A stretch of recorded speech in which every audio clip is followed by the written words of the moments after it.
আনোরা 5টি অস্কার জিতে নিয়েছে। পরিচালনা করেছেন শন বেকার। আনোরা গল্পটার ইন্সপিরেশন শন বেকার মডার্ন হোর নামক বইটা থেকে পেয়েছে। বইটির লেখক আন্দ্রেয়া ওয়েরহান। ওয়েরহান নিজেও আগে সেক্স ওয়ার্কার ছিল। এছাড়াও ব্রুকলিনের ব্রাইটন বিচ এলাকা, সেখানে অনেক আমেরিকান রাশিয়ান থাকে। বেকারের এক বন্ধু সেখানকার এক গল্প শুনেছিলেন। এক মহিলাকে একটা গ্যাং কিডন্যাপ করেছে আর তার হাজবেন্ড গিয়েছিল পালিয়ে। আর এটা থেকেই বেকারের মাথায় গল্পের আইডিয়াটা আসে। পরিচালক আরেকটা সিনেমা থেকেও ইন্সপিরেশন পেয়েছেন, নাইটস অফ ক্যাবেরিয়া। 1957 সালের সিনেমা ফেডরিকো ফেলিনি বানিয়েছিলেন। সেটাও ছিল সেক্স ওয়ার্কারের গল্প, তবে আনোরা একদম বর্তমান সময়ের গল্প। এটার গল্প মজার, সহজবোধ্য এবং গতিশীল। Good, very good.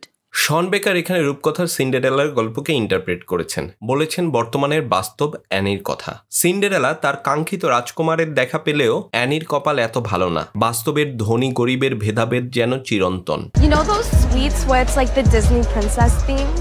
Cinderella. Yes, fucking Cinderella. You know. আনোরা অস্কারে 5টা প্রাইজ পেয়েছে কারণ গল্পটা দারুণ। এছাড়াও গল্পে আছে গুরুত্বপূর্ণ 3টা জিনিস, প্লট, স্পিড আর থিম। প্লটটা তো আমরা শুনলামই, আর সিনেমার স্পিড হলো রোলার কোস্টারের মতো। গল্পের ফার্স্ট অ্যাক্ট তো গতিশীল ছিলই, সেকেন্ড একটা এসে একদম দুমদারাক্কা লেগে যায়।